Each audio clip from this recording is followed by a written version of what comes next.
Morning. Morning. Oh, thank you guys for the weekend. It has been wonderful. We close out, and this morning, you guys want to help me? Bob did the variation of, he did it as we opened up in the last day. I want you guys to repeat after me. Please, God. Please, God. Let us set aside. Let us set aside everything we think we know. Everything we think we know About ourselves. about ourselves. Our disease. Our disease. This book. This book. This process. This process. And you, God.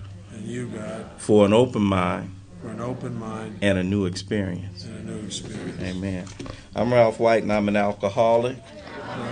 I wanted to do that because same prayer as Bob, different variations. One of the things that I like to bring to the task, you guys like Bob, just this over and over and over. I get the opportunity, and I like Sunday mornings because in L.A., there's a group that usually meets every Sunday morning, and we meet together, and we go through this book. And they add words, and they add lines, and they add phrases. Even though this book, there have been no changes made to the basic text, the first 164, they have not made any changes, but there's certainly changes for me, And so I like to approach it all the time with clean slate, see what's in it for me, So I want to thank you guys for the weekend, and we are at page 84.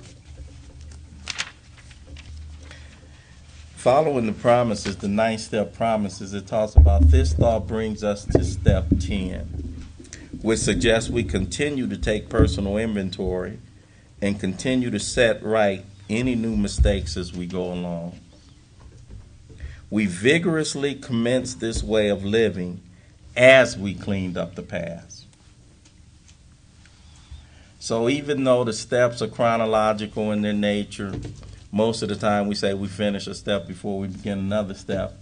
6 and 7, what's going on with step 6 and 7 is from the moment I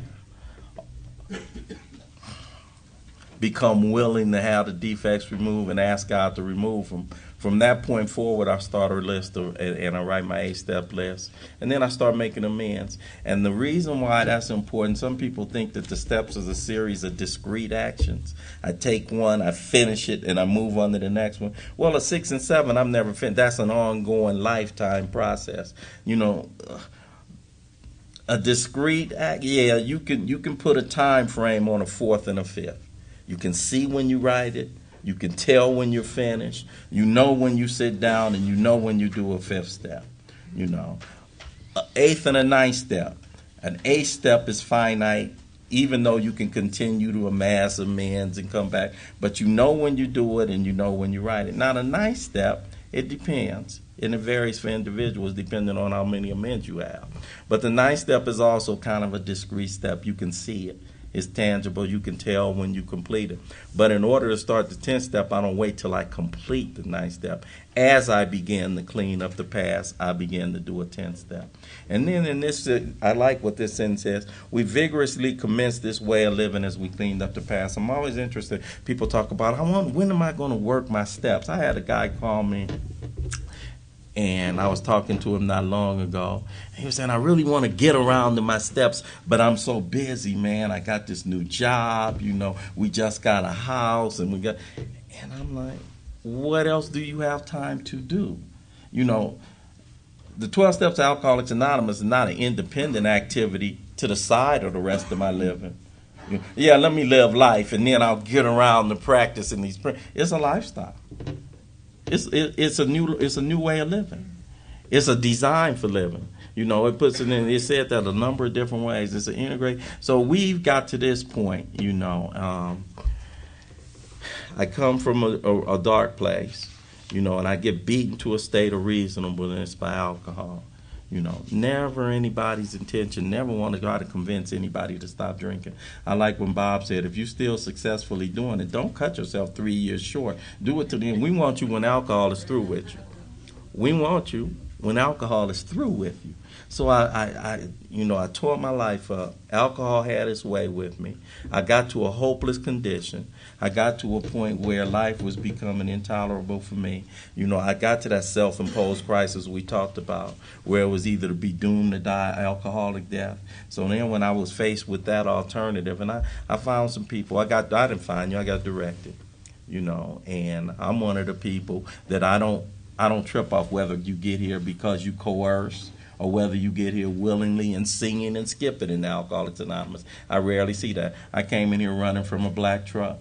That's why I went into recovery. It's not important why you come. What's important to me is why you stay. So I came here and I found out that the reason I couldn't stop was not because I was raised wrong. I had good intentions. All my life I said, I know to treat people right, treat people the way you want. I didn't have the power to pull it off. And I didn't have the power to stop drinking. So I got introduced to a power. It's part of my life, part of the way I live. I could not have re-entered life without doing that. So then I got introduced to that, and I started, and as a result of getting introduced to that idea that I need this higher power, I made a decision that I'm going to do something about it. I made a decision that since I know I need this power, I better do what it takes to get in touch with that power, get a conscious contact with it so the power can work for me. So we got on our knees and, as a group, and we take that third step prayer, and I turn my will and life over to this power that I don't know yet. And then I commence to start getting to know the power, start commencing to get and to feel and continue to expand on that grace, to crack through all that rubble. I want to expand on it. I want to be a clear channel for receiving it. And I want to expand and I want to grow my life because I'm grown and I'm tired of losing. I was 33 years old. I wanted to be a father. I wanted to be welcome in my little girl's life again. I wanted to work for somebody again. I wanted to make a living again. I wanted to be in the land of the living again. I wanted to know Christmas and birthdays. So I started commencing on this way of living. Not studying this book to just go to meetings and talk about it at a podium. I wanted to go back to the land of the living. So I started this process of uncovering, discovering, and discarding the stuff in me that blocks me from grace, blocks me from that sunlight. And that's the way I live my life. I do it because it's the way I live. And I didn't want to guess at how to stay in touch with this power. Once I was able to not get loaded every single day, whenever I liked it, and I wanted to be able to keep that and grow it. And this was the way you said to do it. Look at your life. Look at your life. And so there was a process for looking at my life that I didn't have to guess at. And we talked about 3 inventories. And I do them on a regular basis. And I look at my life and I look at myself and I find out what it is, about me, that keeps me in collision with my fellows.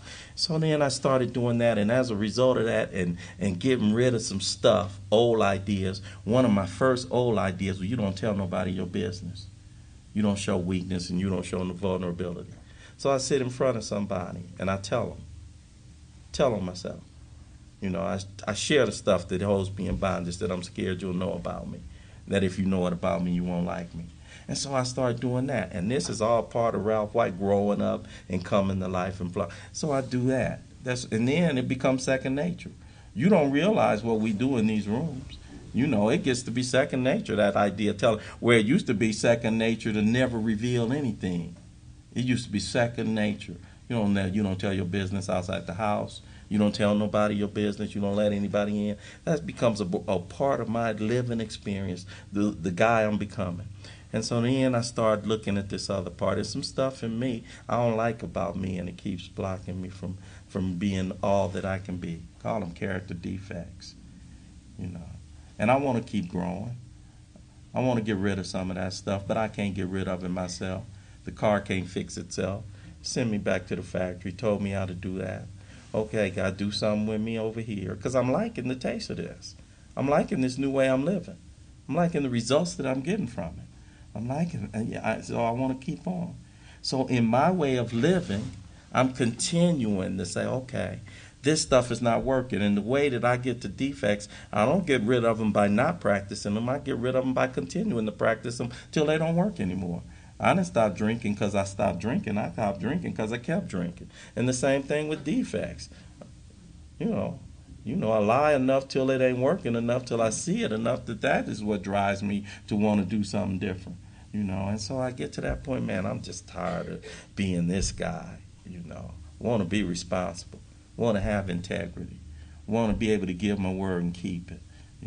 That's how this stuff turns into life stuff, not step 6 and 7. What does it mean in my life? I want to be a person that you can count on. I want to be a person that's respected. That's how it plays out in my life. We call them 6 and 7. And so then I do that.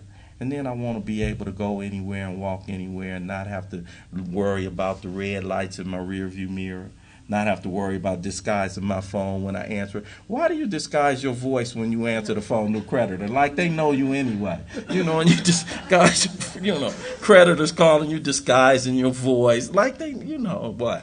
So, don't have to be Mr. White's not here anymore. Answer my phone. Go where I want to go. Do what I want to do. I like living like that. And that's so now we do this deal. Like looking people in the eye. Like not having to be with one of your boys or somebody and kind of cut the interaction short because that loan that hasn't been repaid, it just might crop up. It's just something in between the relationship. We don't talk about it. And the other person may or may not be cool, but I know. It's just something there. So then I get to walk free. And so now I've done that. I've done it. Clean my house. House is clean. Went through every room, took the trash out, did a 5th step, did 6 and 7, and now the house is clean. So what am I going to do now? Am I now going to start not making the bed, stop washing the dishes, letting stuff pile up, let the house in? No. So now I'm going to clean it on a regular basis. When you do a bunch of cleaning, it's good to try to keep it clean now. Sometimes, and I don't always do it the best. Bob and I were talking about this yesterday. Just as an aside, I still do regular inventory. We're going to talk about this 10th step. And the 10th step is kind of like an ongoing, regular, daily inventory. And theoretically, if I do it right, I wouldn't do a written inventory anymore, theoretically. Some people say it, and some people live like that. I still do regular inventory because I don't live life. I don't clean up perfectly every single day. Stuff piles up in Ralph's life. That's the kind of guy I am.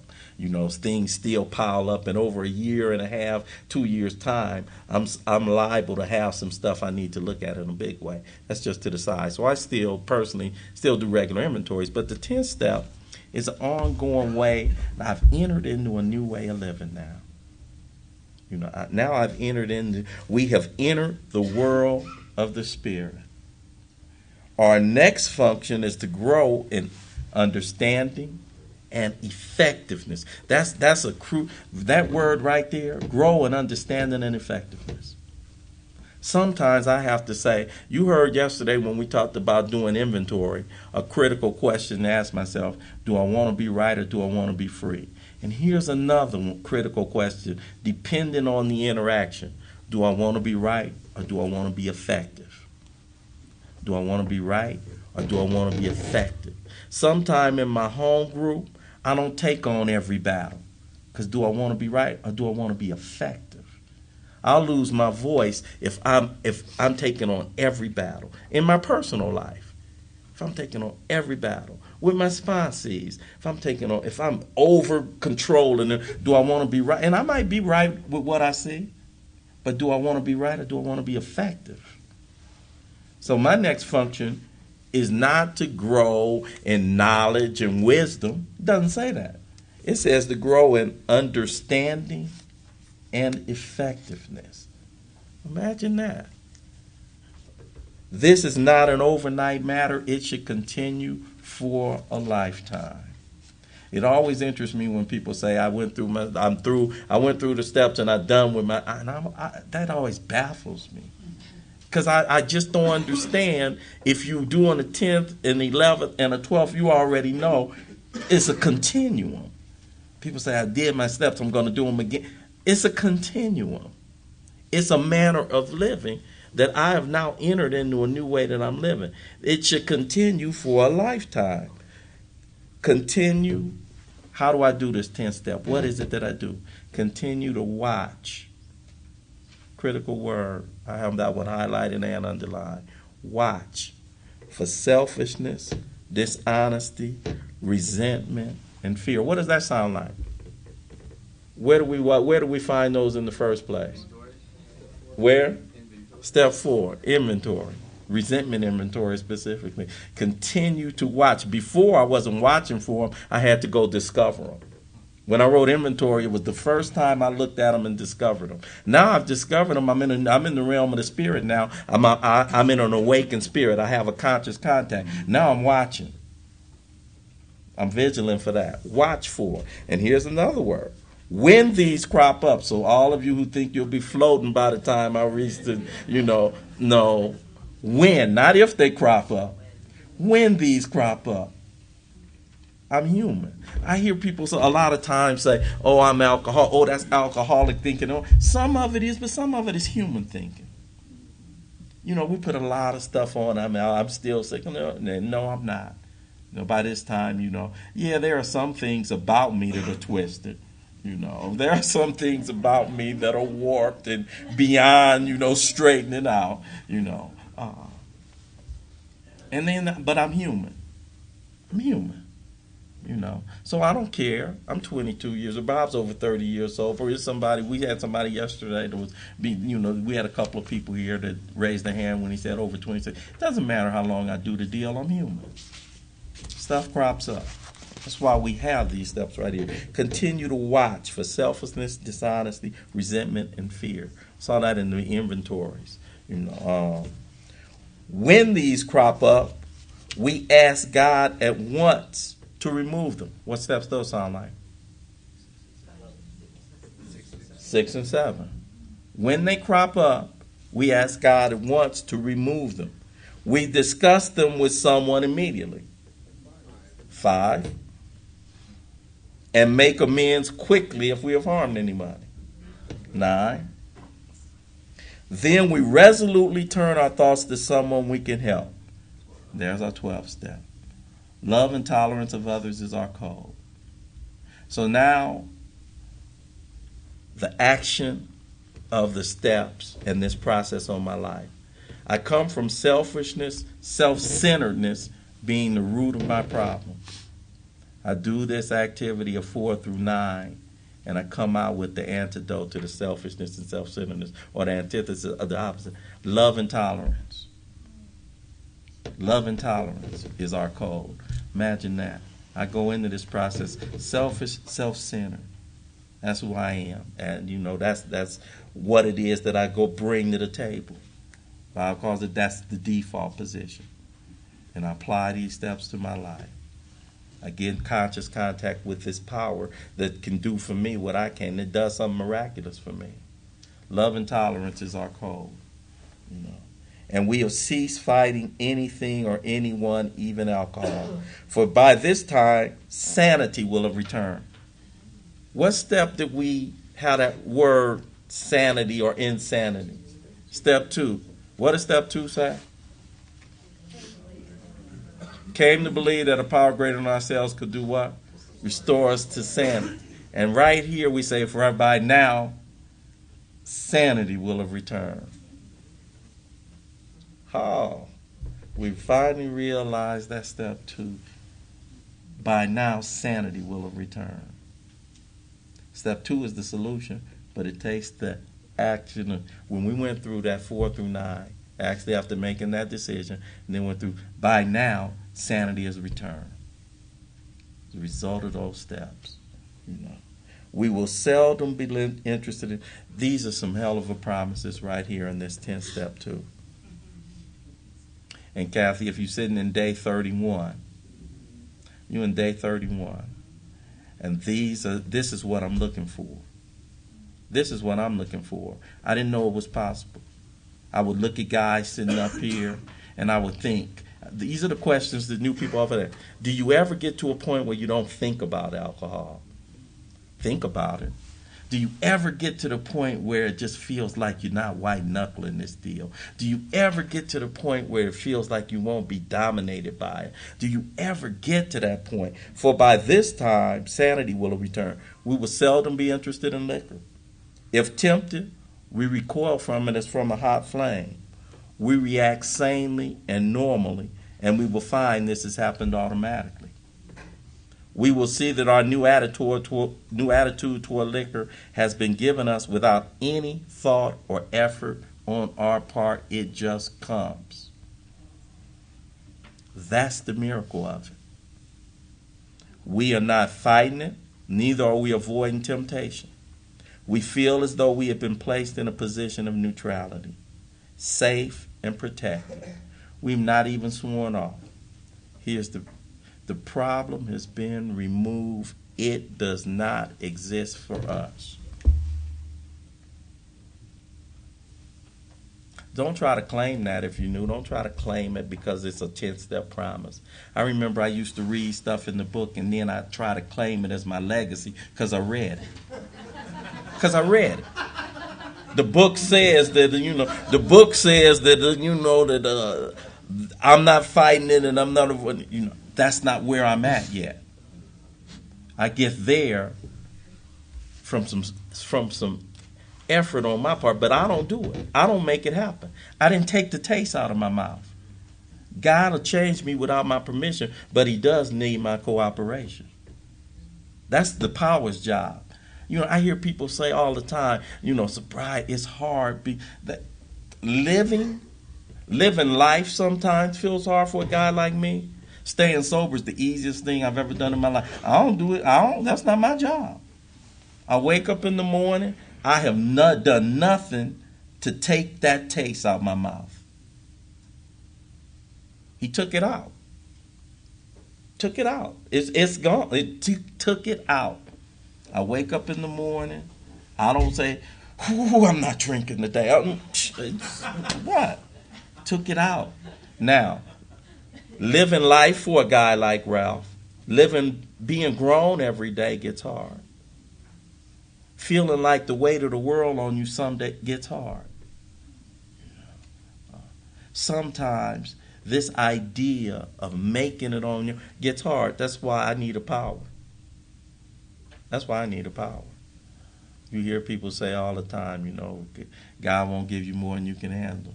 And I always say, yeah, but life will. That's why you need God. That's why I need God. That's why I need God. That's why I need him. But these promises right here. I like my home group used to say a lot of stuff. They used to say, because you'll hear the stories. And they are the success stories in Alcoholics Anonymous. I have a new house, and I got a family, and I have a job. And all that is what takes place in here. People recreate their lives. But at bottom, in my home group, what they used to say is in Alcoholics Anonymous, well, we promise you is sobriety. You want a job? Do a resume and go on interviews. You want a car? Save some money and go buy it. You want a family? Be responsible. Become productive, become presentable, and become attractive to somebody, then do it. But what we promise you in here is these promises right here. We are not fighting it, neither are we avoiding temptation. We feel as though we have been placed in a position of neutrality, safe and protected. The problem has been removed. It does not exist for us. We are neither cocky nor we are afraid.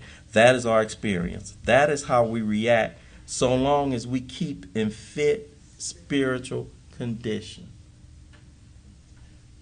How do I do that? And it's easy to let up on the program of action and rest on our laurels. It's easy to let up on the program of action and rest on our laurels.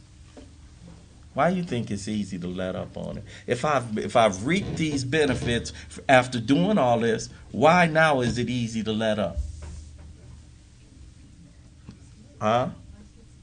Life gets good. Well, shouldn't I want to keep doing what made life get good? I take credit. I'm lazy. I forget. No discipline. Hold that thought because we're going to come to your thought in a moment. Somebody from their own experience.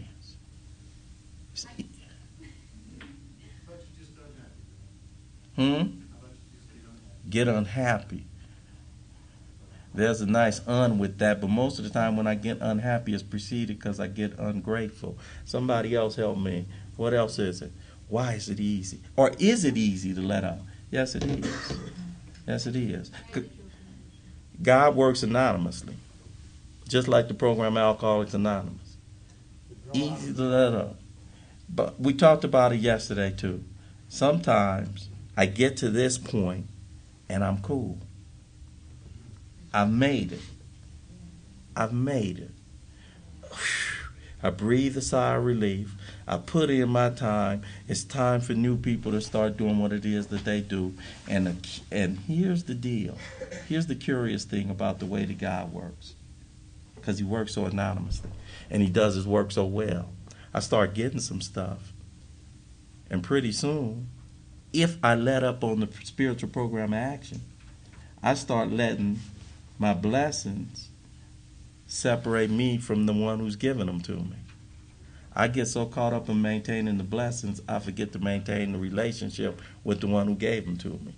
So now I got the stuff, and now I got all of this, and now I am at this point where I'm kind of spiritually floating. I'm doing this deal that Bob talks about yesterday. Instead of this ego staying deflated, the gifts of sobriety, they come, and if I'm not careful, they can re-inflate that ego, and I can start walking away from the power without knowing it.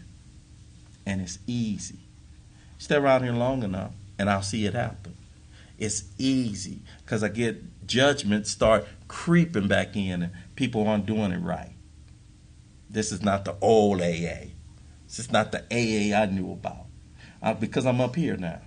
You know, I've tasted this spiritual life, and I've tasted it, and it seems like the people who aren't. So that's why, you know, I think following the 10, and we'll talk. Bob's going to talk about 10 and 11 and 12. I am so grateful to have that. So grateful to have. Well, let's talk about it. It's easy to let up on the spiritual program of action. I don't need to keep writing inventory. The spiritual program of action. It's easy to let up on that. I don't have to keep writing inventory. I don't have to keep doing amends. I did them once. I'm not going to see if I owe anybody new ones. I've done all my amends. I've done amends before. I'm not going to check to make sure I don't owe new ones. It is easy to let up on the spiritual program of action. And the program of action, 4, 5, 6, 7, 8, 9. It didn't even say it's easy to stop. It's easy to let up on it. I don't need to write anymore. I wrote when I was in my first. I don't need to do any more writing. I already know myself. It's easy to let up on the spiritual program of action and rest on my laurels, rest on my past accomplishments. You know, Alcoholics Anonymous, they say, you can't win today's game with yesterday's scores. But I tried to. We are headed for trouble if we do, for alcohol is a subtle foe. We are not cured of alcoholism. So even though we talked about the problem does not exist for us, don't get it confused, Ralph. We're not cured of alcoholism. That physical thing in me, that physical thing is still in me. Floating like I'm floating, sponsoring numerous people, haven't had the spiritual awakening. Let me take some alcohol in my system. I still suffer from the phenomenon of craving. I am not cured of alcoholism. Did a lot of talking this week about Bob saying it's a chronic disease. Didn't go anywhere. I'm not cured of alcoholism. I have a daily, what I really have is a daily reprieve contingent on the maintenance of my spiritual condition. Every day is a day when I must carry the vision of God's will in all my activities. How can I best serve thee? Thy will, not mine, be done. These are thoughts which must go with us constantly. We can exercise our willpower along this line all we wish. It is the proper use of the will. So now I got a will alignment. I align my will with God's will. That's the proper use of it.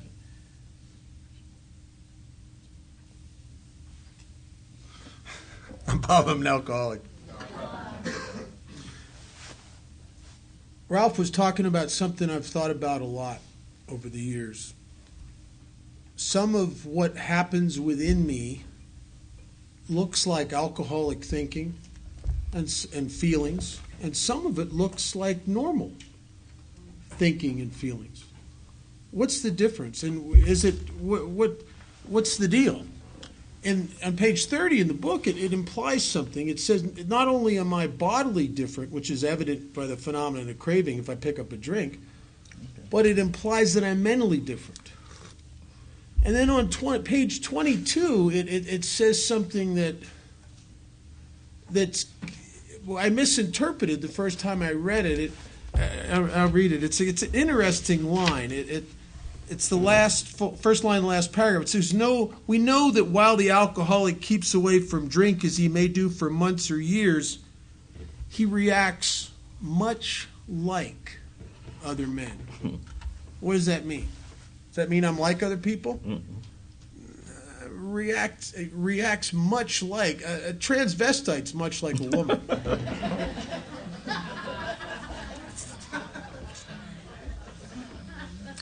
But not really. I mean, not really. And what I think it's back to another thing that Ralph talked about. I think that if I'm in fit spiritual condition, what is it that happens to me? Is that I'm not absorbed in myself, in my judgments, in my fears, in my resentments, in my gratification, that I am present. I'm present and I'm right here.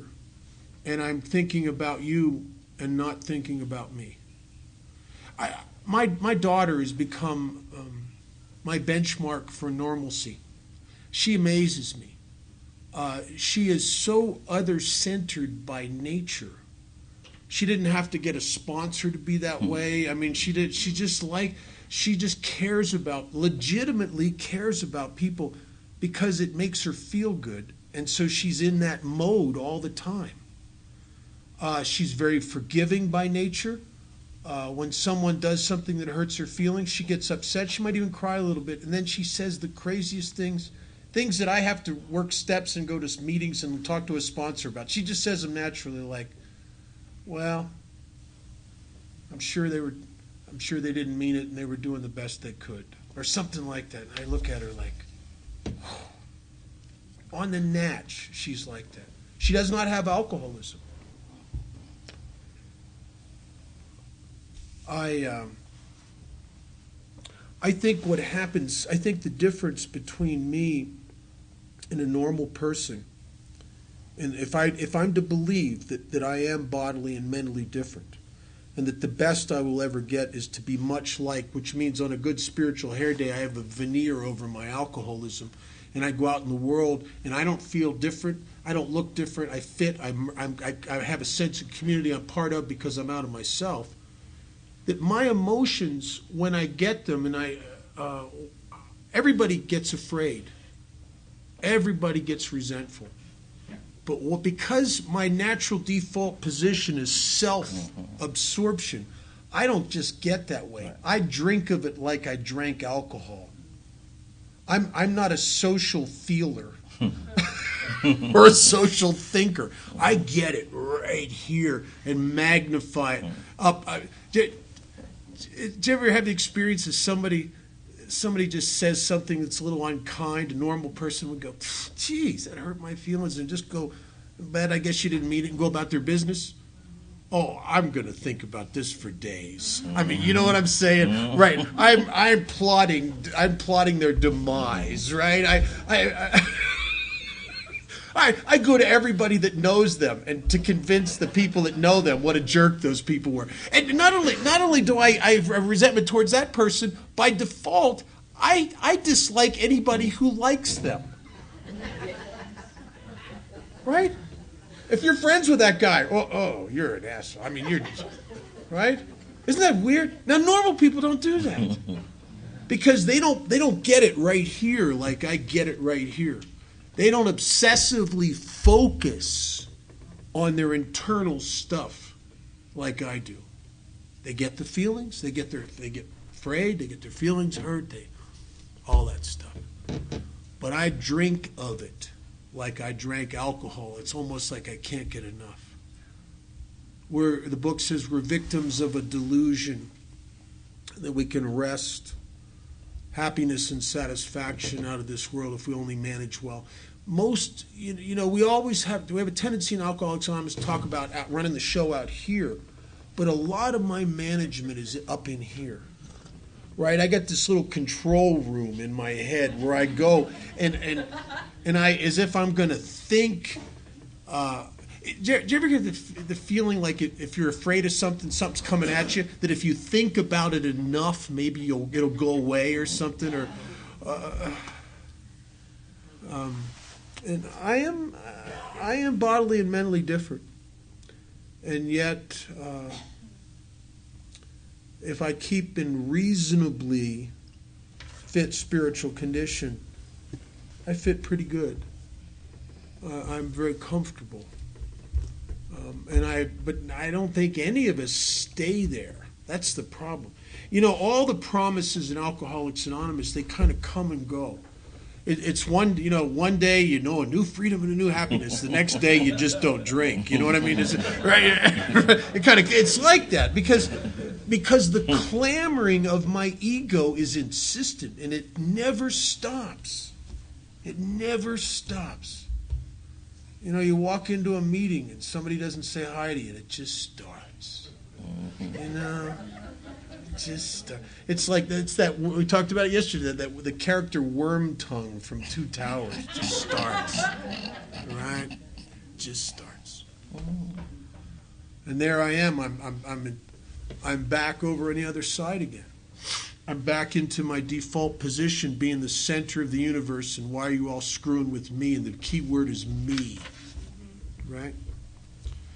And I've one of the great things that has made me very comfortable is it took me a long time, probably 20 years, is to really gut level and the pit of my stomach accept the chronic nature of this alcoholism, that this is me.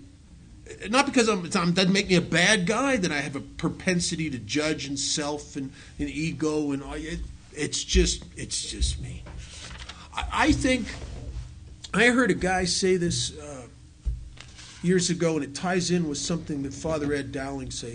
I heard this Catholic priest at a retreat say that he thought alcoholism was God's greatest gift and greatest blessing. And he said a blessing is something that pushes you, shoves you, or drags you screaming into being more than what you are. And alcoholism, in that sense, is really God's greatest blessing. When you think of the heights of being alive that some of us feel in service in Alcoholics Anonymous and helping others, and that amazing connected feeling we get at moments, even though it may be fleeting, we can recapture it and recapture it and recapture it. It's an amazing thing. How, as we let go of our lives and back away from them, how they evolve according to a plan that is something better than anything we could have imagined. As long as I take my hands off of it. And then the opposite is the minute I get my hands back on it, it starts to turn to crap. It starts to turn brown and stink. The minute I get my hands on it again. And so we back off again. And that seems to be my life for many years now.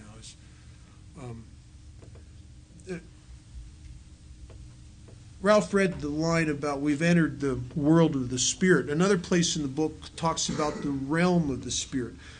And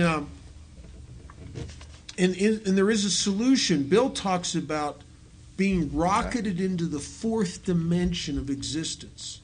What is this realm of the Spirit, this world of the Spirit, this fourth dimension? This thing that we're supposed to wake up to? What is it?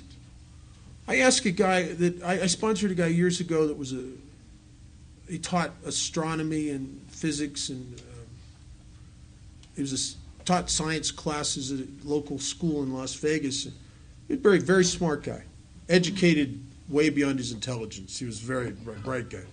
And I asked him one day, I said, what's the fourth dimension? It sounds science fiction-y.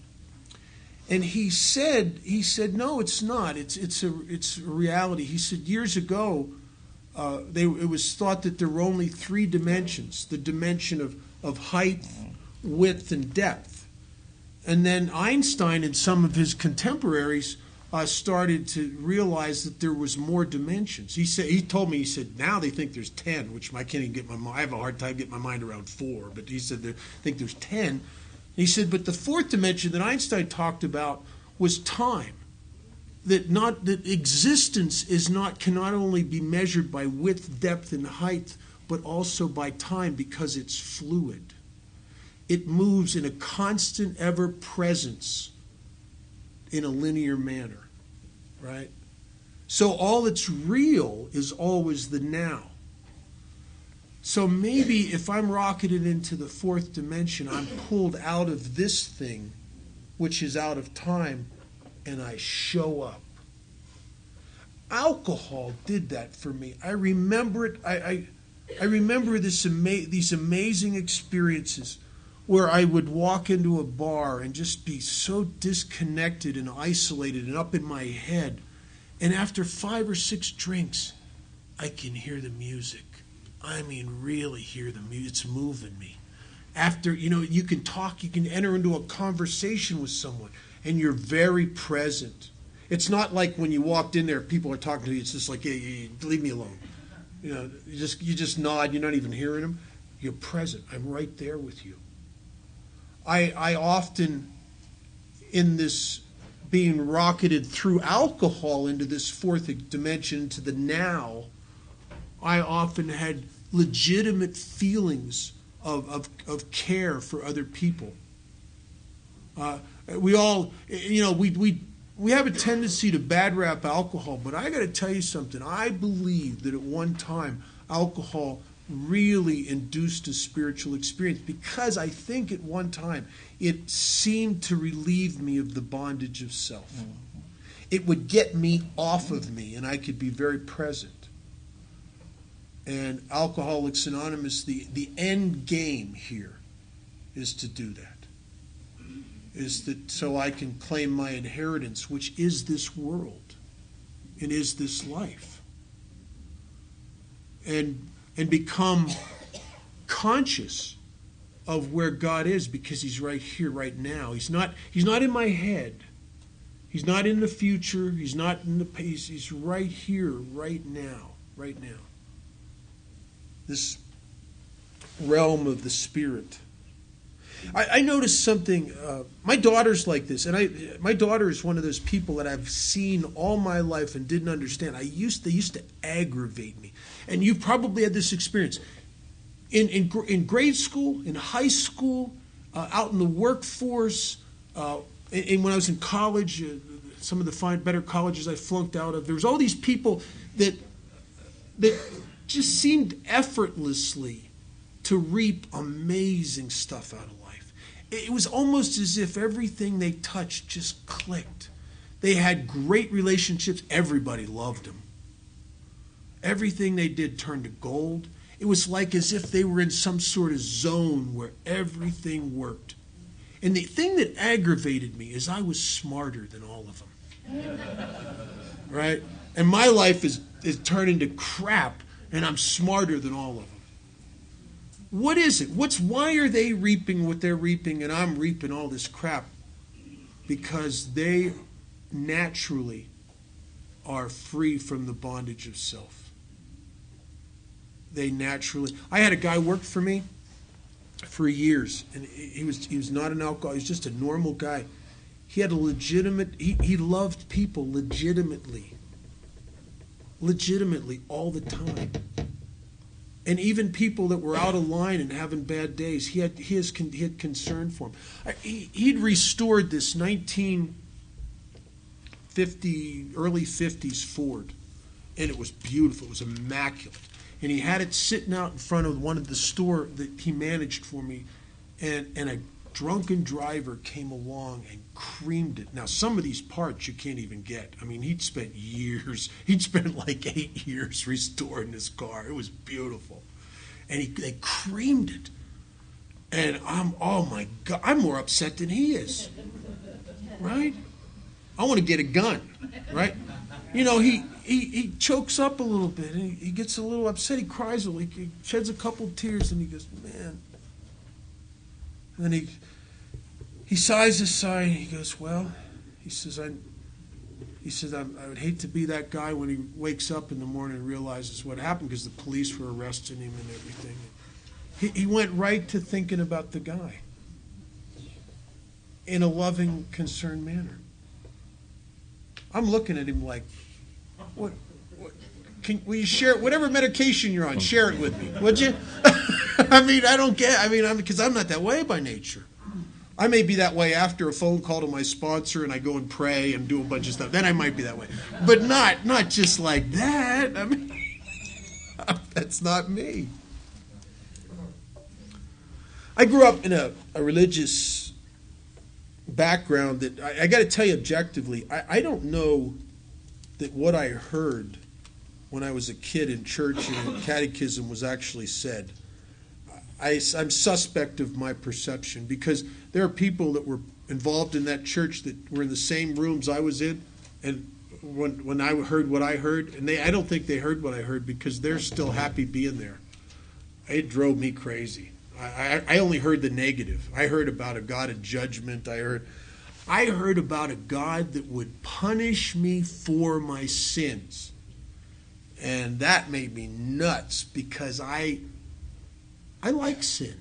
I mean, I like a sin. I don't like a lot of it, but I like a little bit of it. You know? Once in a while, for God's sakes, I mean, you've been a good sport up to now. You get a little sin, don't you? I mean, I'm just too bad at being good and too good at being bad. I have to break out and sin every once in a while. I don't mean to, but I have to do it. It's like I can't help it. And I had this fear and separation from God, because I thought he was going to punish me for my sins. What I never realized, the great reality, is that God doesn't punish me for my sins and never did. I'm not punished for them. I'm punished by them, by what happens to me as I get out of line with me and life itself. It is inherent in the actions. It's not, God's not doing that. Matter of fact, I think I've done some crap that's made God weep. Like you do for one of your children, or a sponsee, or somebody you love in your home group that's destroying themselves. You just go, oh man, I bet that hurts. God, I wish you wouldn't do that. Not because it's bad or wrong. It's I'm awake. I get it. I get what you reap from that, because I would reap that. I know what I reap. One of the great things about this awakening is not that I've gotten good. By no means. I just get it. I just get what the price of stuff is. You know what I mean? I get it. I mean, I still this alkalogic sometimes, but I think, it might be worth it. Alkalogic. I mean, you know, I reap what I sow. Always did. This code that it talks about on page 84, the code of Alcoholics Anonymous, love and tolerance. Bill Wilson, in a letter one time, said that honesty got us to Alcoholics Anonymous, but it was only tolerance that would keep us here. And tolerance, as a word in the English language, I think is very misunderstood. I misunderstood it. I thought tolerance was to be politely pissed off at someone. You know, like I know you're an asshole, but I'm too big a guy to say anything. You know, that kind of thing, right? I thought that was what tolerance was. And I had people, I grew up with people that were like that. Well, you just, yeah, they're a jerk. Just don't say anything. That's not tolerance. That's how you build an ulcer. I think real tolerance is something that some of us begin to learn and experience in the fourth step when we do This Was Our Course. When my perception of you, I start to wake up to who you are. And so consequently, I get it. I get the fears, and I get the frustrations, and I get the pain that has been driving you. Because you know something? In my life, it's driven me too. And as I get you, all of a sudden, my view of you changes. And now I am not irritated anymore by your actions. I actually have a genuine compassion because, man, you know, I struggle with the same crap.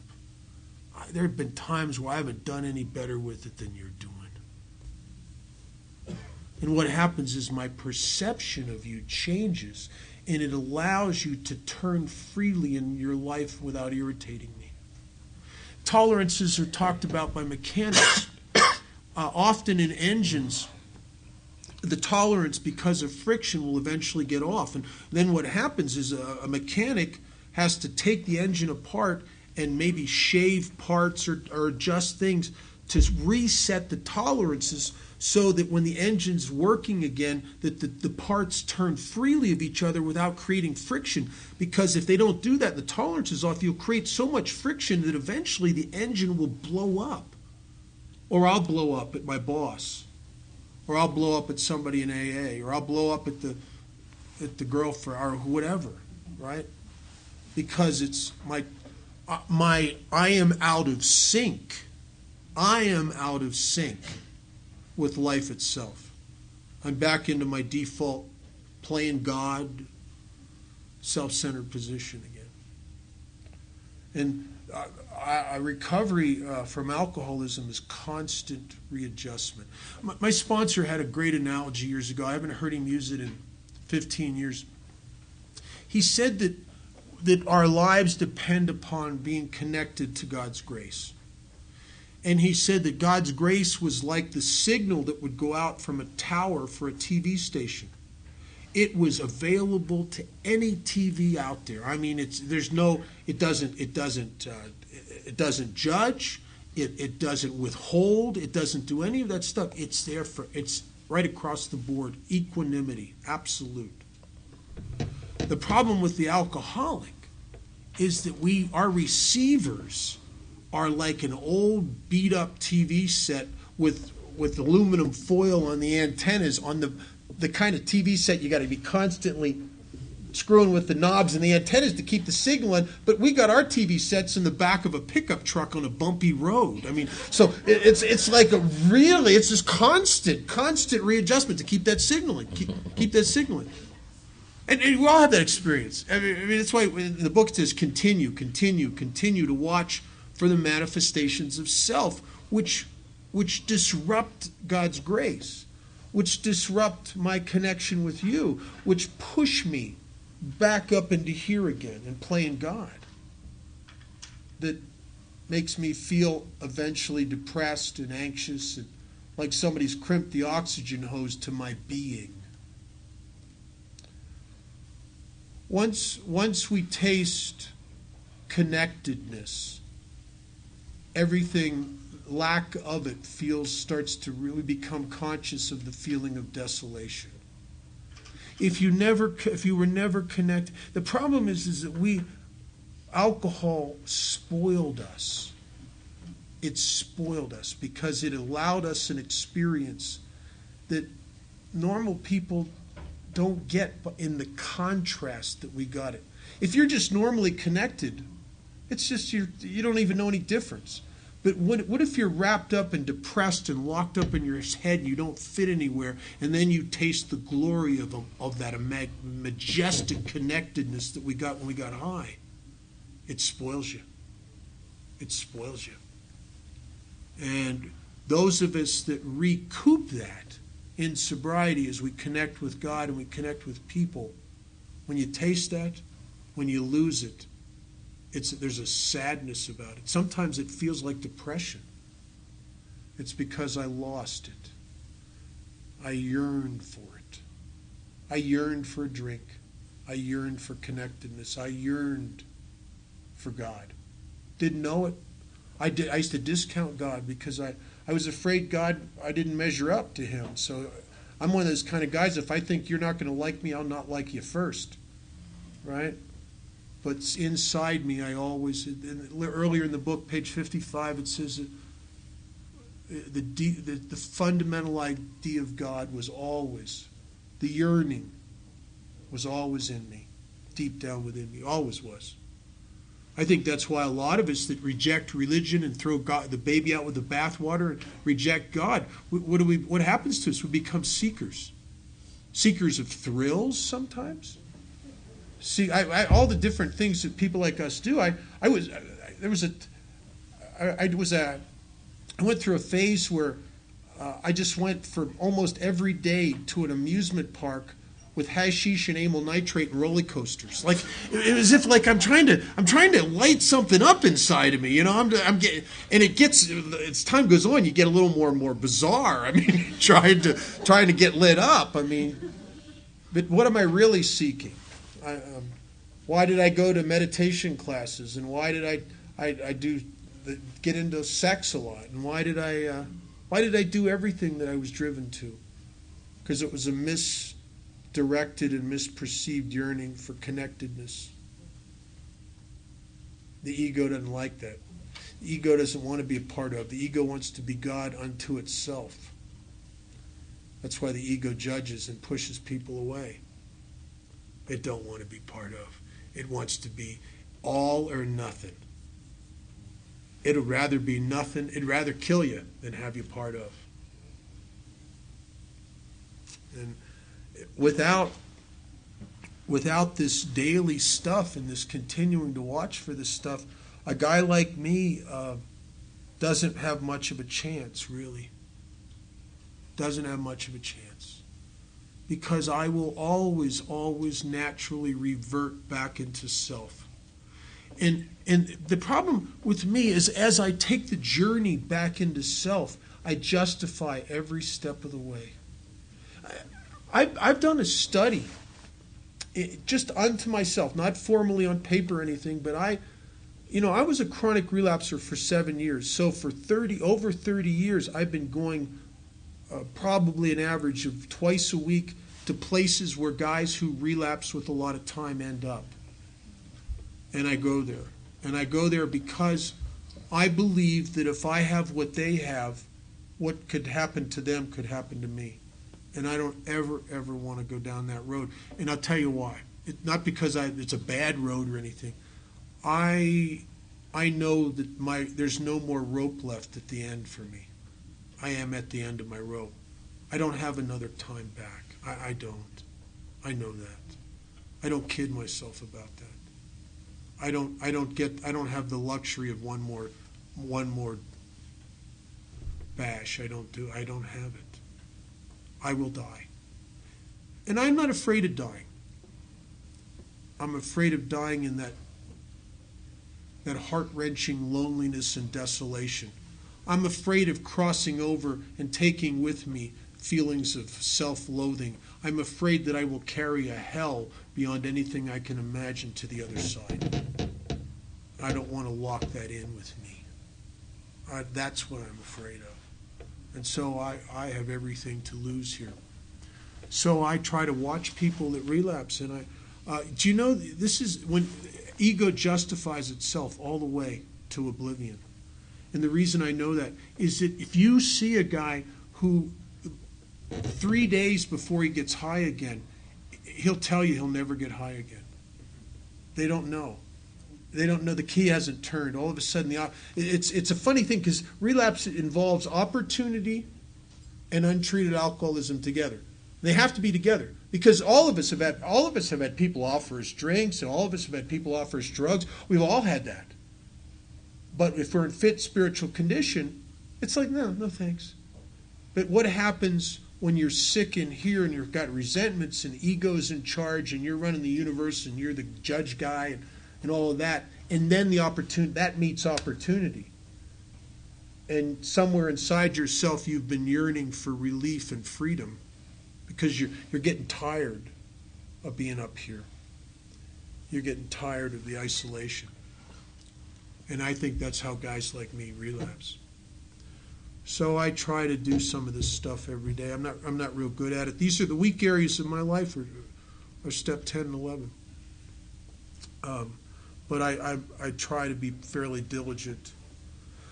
And one of the things that has happened to me, part of my own awakening, and I think we all awaken to this to some degree, as I go through the years inventorying daily, or at least to some degree, some days are real, I'm very good at it, some days I'm not, but to have that as part of my life, what am I inventorying? I'm inventorying manifestations of ego, of self. And why am I doing that? Well, do you know that no one I've ever talked to or ever read about has ever actually eyeball to eyeball saw the ego?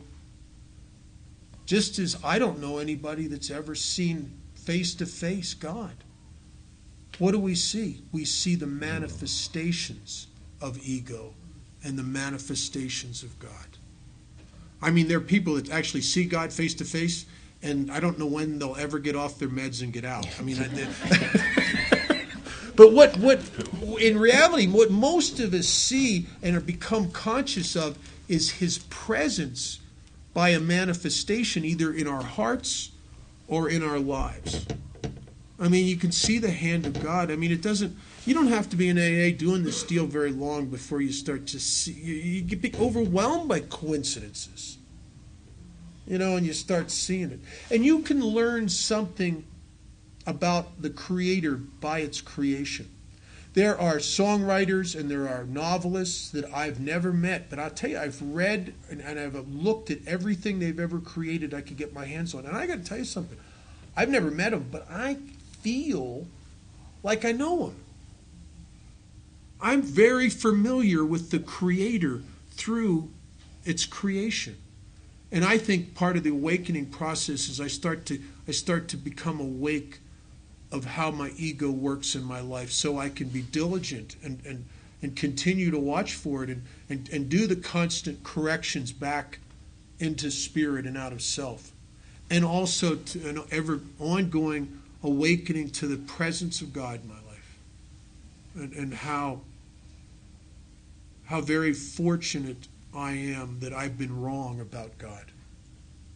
See, God's in my life to a degree that years ago I would have told you wasn't possible because I don't deserve it. I am so delighted to be wrong about needing to deserve God. I'm so delighted about that. All I have to do is keep turning to the light, whether it's a bad day or a good day. I can turn to the light in the middle of a day when I just did something that I'm not real happy about, like I was in a restaurant and they didn't wait on me quick enough and I hadn't eaten anything all day and I was a little agitated, and so I read the waitress the riot act and embarrass myself and act like a 3-year-old kid having a temper tantrum and storm out there. The restaurant, now there's another place I can't go back to. That in the midst of that, when I feel like I don't deserve, after I've treated one of God's kids like crap, in the midst of that, I can turn towards the light. And out of the light, I will get the intuitive thought of how to go back into that restaurant and say, I am sorry. I was out of line. You did not deserve that treatment. Is there anything I can do to make it right? And sometimes, if you've ever done that, if you've ever had that experience, it's amazing. You'll brighten up somebody else's day. Now here's a waitress that you're the 5th person that's given her a hard time, but you're the only one for maybe months and months that ever came back and said they were sorry. Amazing, amazing experience. Let's take